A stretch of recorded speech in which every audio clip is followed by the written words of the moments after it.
anak-anak ibu? Tentu baik dan tetap semangat ya.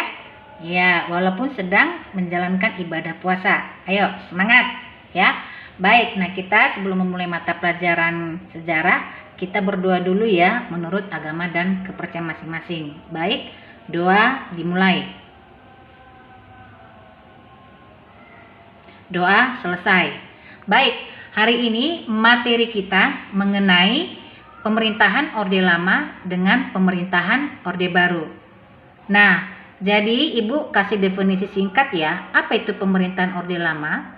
Pemerintahan Orde Lama itu artinya pemerintahan yang dilaksanakan yang menyimpang terhadap Pancasila dan UUD 1945. Sedangkan pengertian pemerintahan Orde Baru adalah pemerintahan yang dijalankan yang berdasarkan demokrasi Pancasila dan UUD 1945.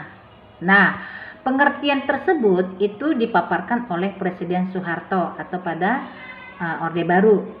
Ya, nah itu pengertiannya. Nah, setelah ini ada video yang kalian saksikan, ya. Nah, setelah kami saksikan video, tugas kalian adalah coba yang pertama buat perbedaan antara pemerintahan Orde Baru dengan pemerintahan Orde Lama. Yang kedua, carilah persamaan pemerintahan Orde Lama dengan pemerintahan Orde Baru.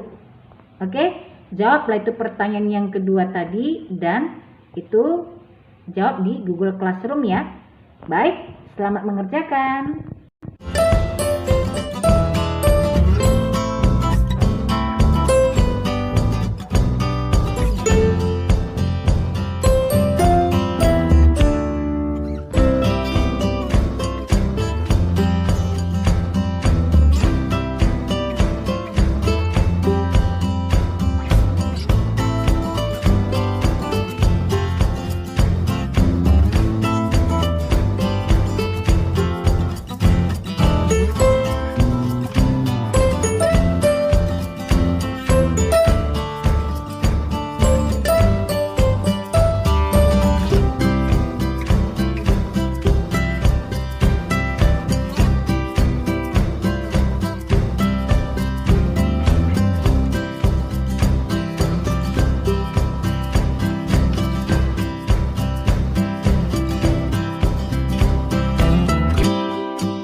Tahu nggak kenapa Orde Baru kontroversi banget? Banyak yang benci, tapi ada juga yang rindu. Jadi gini ceritanya. Ini yang Soeharto. Ini Indonesia. Doi pengen Indonesia maju. Pakai konsep yang namanya trilogi pembangunan. Ada stabilitas nasional, pertumbuhan ekonomi, sama pemerataan ekonomi. Maksudnya sih baik. Biar rakyat nggak kelaparan lagi. Tapi kan Indonesia waktu itu kagak punya duit ya. Nah, Eyang cari cara cepet. Melihara tuyul.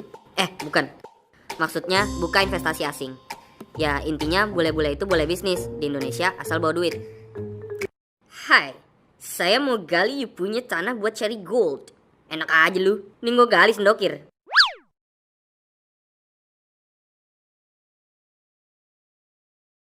Nah, singkat cerita, duitnya diputer sama Eyang ke Dimas Kanjeng. Maksudnya diputer ke roda perekonomian. Supaya rakyat bisa kerja, terus bisa beli sembako. Bisa beli mobil, HP, squishy, banyak deh. Sampai sini Eyang berhasil bikin rakyat kenyang. Alasan ini yang bikin orang-orang #rindu Orba. Nah, kontroversinya di sini nih. Konsep pemerataan yang Eyang elu-elukan nggak terwujud. Soalnya yang ngerasain pembangunan cuma Pulau Jawa aja, khususnya Jakarta. Mulai banyak tuh masyarakat yang protes. Apalagi kau bela-bela asing-asing. Protes dikuasai asing lah, protes kena gusur lah, protes karena daerahnya nggak kebagian lah, dan ribuan alasan lainnya lah. Terus atas nama stabilitas nasional, Eyang mulai galak. Siapapun yang kritik pemerintahan Eyang bisa dianggap mengganggu stabilitas nasional. Paling gampangnya dituduh simpatisan PKI.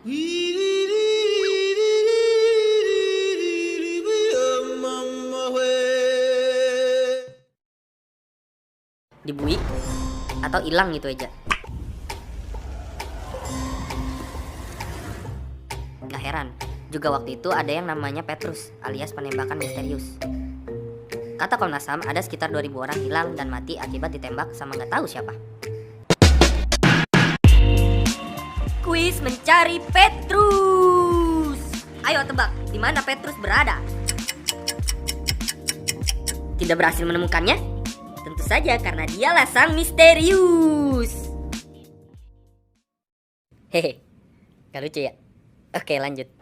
Biasanya mayat-mayat korban Petrus digeletakin gitu aja di pinggir jalan. Nah, korban Petrus ini rata-rata preman.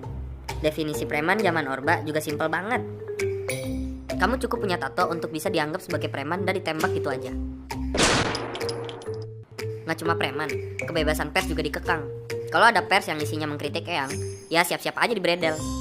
Kalau gitu kenapa nggak #ganti presiden aja bang? Nah, dulu emang ada pemilu buat milih DPR MPR. Nanti mereka yang milih siapa presidennya. Udah gitu, belum ada aturan presiden maksimal 2 periode. Lagian pemilu zaman Orba, pemilunya belum mulai, pemenangnya udah ketahuan siapa. Rakyat masih diam aja tuh sama kelakuan Eyang sampai...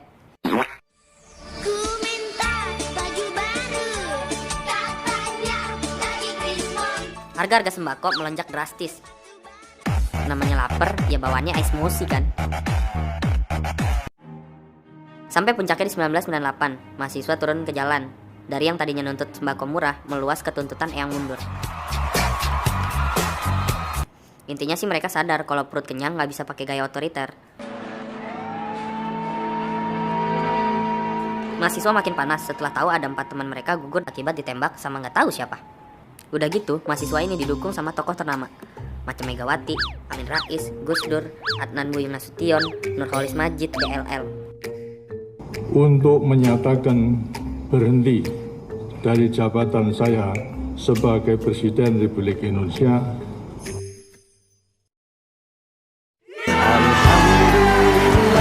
Ya gitu deh ceritanya. Masih banyak sih yang lain, kayak kasus KKN, terus KKN, apalagi ya? KKN. Buat yang bilang #rindu Orba, ya silakan aja. Mungkin perut kalian kenyang. Tapi yang gak mungkin banget video ini dibikin pas zaman Orba. Bisa-bisa